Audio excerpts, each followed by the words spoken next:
Love you, Papa. Deion Sanders' daughter gives him the most unexpected surprise after cancer battle that he'll never forget. After months of vanishing from the spotlight and concerning silence, Deion Sanders, the electrifying Hall of Famer turned head coach of the Colorado Buffaloes, returned with a revelation that stunned the football world. What many assumed were lingering foot issues or fatigue was, in fact, something far graver. Coach Prime, the larger-than-life figure who dominated NFL fields and press conferences alike, had been fighting an invisible war against bladder cancer. But as devastating as the news was, what followed proved to be one of the most emotionally moving chapters in the Sanders family saga. It was not Deion's accomplishments on the field that stole the spotlight this time. It was a simple, heartfelt gesture from his daughter, Deondra Sanders. A moment of raw love and vulnerability that became the perfect healing balm for a father who had given his all for the game and for his family. The revelation that rocked the sports world. On July 28th, Coach Prime broke his silence. During a press conference held at the University of Colorado, he candidly revealed that he had undergone a major surgery to remove his bladder after being diagnosed with an aggressive form of cancer. "I had my bladder completely removed," Sanders said, pausing to collect himself. "That was a fight, but we made it." For a man whose entire career has been defined by speed, showmanship, and sharp wit, this announcement was striking in its humility. Gone was the bravado. In its place stood a man who had faced death and come back with newfound appreciation for life and those who stood by him. A father's fight, a family's faith. The cancer diagnosis wasn't just physically painful, it was emotionally devastating, especially since Deion had kept it hidden from even those closest to him. During NFL draft weekend, when cameras were rolling and the media was focused on Shaduer Sanders' unexpected fall in the draft, Deion deflected concern by citing his foot issues. The truth was far more harrowing. This was his 14th surgery since 2021. It followed toe amputations, complications from blood clots, and months of health deterioration. For Deion Sanders, this wasn't just a health scare, it was a reckoning.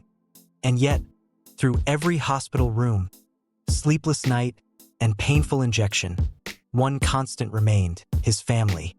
Deondra's emotional surprise, "Love you, Papa." Following Deion's cancer reveal and apparent recovery, his daughter Deondra Sanders decided to do something extraordinary, something deeply personal and forever etched into his memory.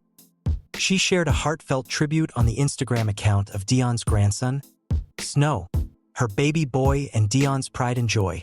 The caption read, "Love you, Papa. Thanks for always playing with me even though you were going through a lot. I am glad you are healing." It wasn't just the words, it was the emotion behind them. The acknowledgement that even while facing what might have been the final chapter of his life, Deion still made time to play with his grandson, laugh, and spread joy. The photo carousel included images of Coach Prime cuddling with Snow, tossing a ball in the yard, reading bedtime stories. Moments that no longer belonged to celebrity status or football fame, but to pure family. "You have to grow old to teach me football," a legacy passed on. But Deondra wasn't done. Her next message broke the internet and melted hearts in equal measure. She assigned Deion Sanders the greatest responsibility of his new chapter. Not just to heal, but to live. "You have to grow old to teach me football and everything else, and be hard on me like you were on my mommy, except I won't quit. LOL, even though your diapers get fuller quicker than mine now, I still will fall asleep with you any day. Love you, Papa Prime." No filters, no celebrity pretense, just love, vulnerability, humor, and an unshakable bond between 3 generations. Coach Prime didn't respond publicly, but those close to the family say he was moved to tears. The good kind, the healing kind. Coach Prime's journey through pain. It's easy to forget that Sanders has been enduring pain for years. In 2021, while coaching Jackson State, he had 2 toes amputated due to blood clots. The circulation issues nearly cost him his leg. Then came the surgeries, rehab, and months of speculation. Still, Deion never backed down. In fact, his return to coaching this season marks a milestone. His 3rd year at the helm of the Buffaloes, after transforming the program from a 1-win team into a Big 12 contender. But this time, he enters not just as a coach, but as a survivor. Support from a Hall of Fame brother, Randy Moss steps up. Deion's health journey didn't unfold in isolation. Behind the scenes, another NFL legend was watching, calling, and praying, Randy Moss. During the press conference, Sanders made an emotional mention of the former Vikings wideout. Randy Moss. Randy Moss called me every other day to make sure I was straight, he shared. He and his wife told me what I need to be doing. Their bond goes beyond football. In late 2024, Moss faced his own health scare, cancer near his liver. He underwent a 6-hour surgery on Thanksgiving and has since been living with heightened awareness of life's fragility. Their shared experience has turned their friendship into something even deeper, a brotherhood rooted in resilience, faith, and healing. Returning to the sidelines with caution, though he's back with the Buffaloes, Sanders admits he's not 100%. "I ain't all the way recovered," he confessed in a July 20th video posted by his son, Deion Sanders Jr. The Coach Prime persona remains intact, cowboy hats, charisma, and contagious energy, but it's now underscored by an undeniable vulnerability. There are ongoing issues: incontinence, energy drain, disrupted sleep, but Deion hasn't lost his humor. "I can't pee like I used to," he quipped. "I depend, if you know what I mean." His willingness to publicly discuss intimate medical struggles is refreshing and courageous. And in doing so, he's begun to inspire others dealing with similar issues. "There are a lot of people out there who are dealing with the same problems as me," he added. "And now I'm not hiding it." Meanwhile, the football world keeps spinning. The Sanders family has faced one hit after another. Shaduer's NFL draft slide shocked analysts and sent social media into a frenzy. Shiloh went undrafted, signing later with the Tampa Bay Buccaneers. Critics pounced. Keyboard warriors emerged. Some questioned Deion's influence, calling it overbearing. But no one knew that while these debates were raging, Deion was in a hospital bed preparing his will. He wasn't planning spring practice. He was planning for his family's future, in case he didn't make it. The legacy of Coach Prime, more than football. To understand the gravity of this moment, we must recognize what Deion Sanders represents. Not just to football, but to culture, faith, and family. He's the man who once wore a gold chain on the gridiron, became a two-sport athlete, electrified every room he entered, and transformed college football with the force of his personality. Now, he's a man who's walked through the valley of death and come out the other side scarred but still standing. His story is no longer just about touchdowns and trophies. It's about survival, fatherhood, vulnerability, and gratitude. The road ahead, not just recovery, but redemption. Coach Prime is not out of the woods yet. There will be more tests, checkups, and lifestyle changes. But for now, the immediate danger has passed. His Colorado team will open fall camp with him on the sidelines, and word is, he's already eyeing a full return to the game day chaos. But perhaps the most important victory is already won. Not in stadiums, but in hearts. From the bond with his grandson Snow, to Deiondra's poetic tribute, to Randy Moss' unwavering support, this chapter in Sanders' life has become about something far more lasting than football. It's about presence. It's about being here. Final thoughts. A coach, a fighter, a father. Deion Sanders has always been a legend. But legends, like people, are not defined solely by their wins, but by how they respond to loss, pain, and fear.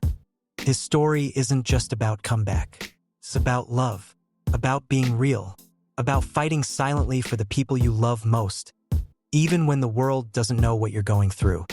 And now, as he steps back onto the field, he's doing so with a full heart, not because he beat cancer, but because his family reminded him what he's fighting for. Love you, Papa. Some victories don't need a scoreboard.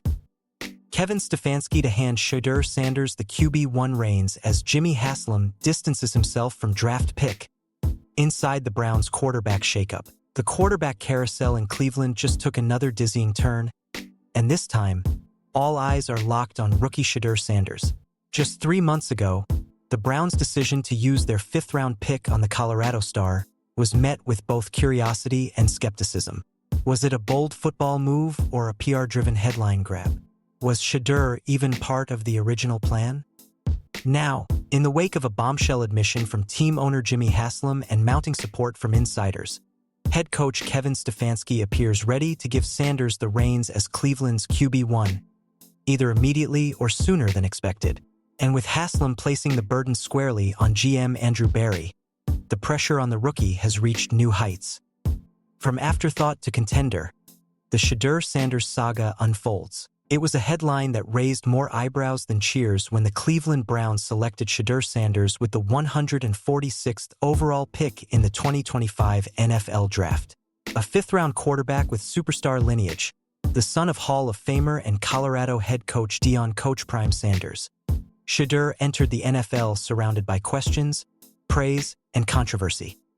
At the time, the Browns had already stocked their quarterback room with 2 seasoned veterans: Joe Flacco, the 17-year pro and Super Bowl MVP, and former Steelers starter Kenny Pickett. Add in Dylan Gabriel, another rookie selected just a few picks after Sanders, and it seemed Cleveland had no shortage of arms. So why use a draft pick on another QB? Former Browns head coach Eric Mangini gave his take recently. "I think the owner said, in the 5th round, we're going to draft this guy." The implication? It wasn't necessarily a well-crafted strategy, more a spur-of-the-moment decision at the highest level of the organization. But the narrative has since evolved, and with Shaduer-Sanders turning heads during training camp, the Browns are quietly preparing for what may be the most unexpected quarterback ascension in recent memory. Jimmy Hasslam passes the buck. That's Andrew Berry's call. On July 29th, during a media availability session, Jimmy Hasslam sent a message that reverberated throughout the league. If Shaduer-Sanders doesn't pan out, don't look at ownership. Blame the general manager. "We had a conversation early that morning, and then we had a conversation later that day," Hasslam said of draft day. At the end of the day, that's Andrew Berry's call. Andrew made the call to pick Shaduer. In one calculated stroke, Hasslam absolved himself of full responsibility for the Sanders selection, pushing the weight of expectations squarely onto Berry's shoulders. For a front office that prides itself on collective decision-making, this was an unusually pointed statement. The message was clear. If Shaduer-Sanders doesn't become the player many hoped for, the blame won't fall on Hasslam. It will land hard on Berry. Andrew Berry's perspective: the QB wasn't part of the original plan. Interestingly, Berry had previously admitted the team didn't intend to take 2 quarterbacks in the draft.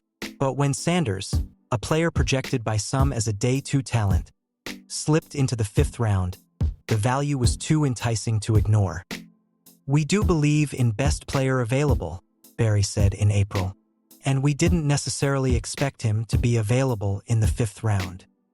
This sentiment aligns with the perception that Shaduer was not a targeted pick but an opportunity pick, a low-risk, high-reward play on a quarterback who had shown flashes of elite arm talent and pocket awareness during his final year at Colorado, where he boasted a 74% completion rate and 3,230 passing yards. Still, if the Browns never intended to make Sanders a starter, the situation around him would look very different today.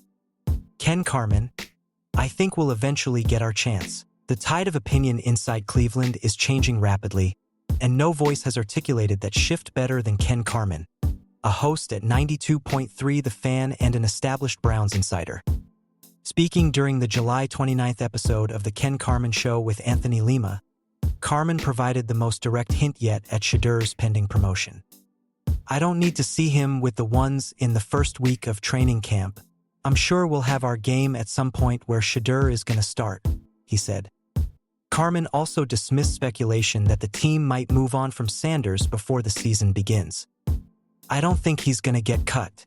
I damn sure don't think he's going to get traded. Most telling of all was this gem. I think we'll eventually get our chance, because somewhere, there's untapped potential that we need to tap into."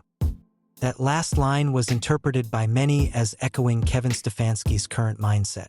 It wasn't the sentiment of an analyst guessing. It was the tone of a coach who's already intrigued. Kevin Stefanski's QB dilemma. The future is now. The Browns head coach has been tight-lipped about the team's depth chart, offering no firm commitment to a starting quarterback for Week 1. But recent practice rotations and performance feedback suggest a shift is underway. Reports from the training facility indicate Shaduer Sanders has outperformed expectations, particularly in red zone drills and short yardage passing scenarios. He has consistently exhibited poise, accuracy, and leadership, all traits coaches value in a field general. And while Joe Flacco still brings veteran stability, and Kenny Pickett flashes occasional brilliance, Sanders represents something neither of them offers: a future, a long-term solution, QB with room to grow, and perhaps most importantly, a quarterback who isn't tied to past failures or expensive contracts. The Shaduer Sanders numbers don't lie. Let's look at what Sanders has done to earn this mounting trust. Training camp completion rate, over 72%. Red zone efficiency, multiple touchdown passes, 0 interceptions. Game simulation drills, rated Best Statistical Day by ESPN Cleveland on Day 4. Off-field discipline, known for staying 10 to 20 minutes after every practice to improve. Compare that to the other rookies and veterans in camp, and Sanders emerges as the most consistent performer under pressure. The Flacco factor and Kenny Pickett's future. Despite the growing momentum around Sanders, the Browns' QB room remains crowded. Joe Flacco, entering his 18th NFL season, is still viewed as the likely Week 1 starter.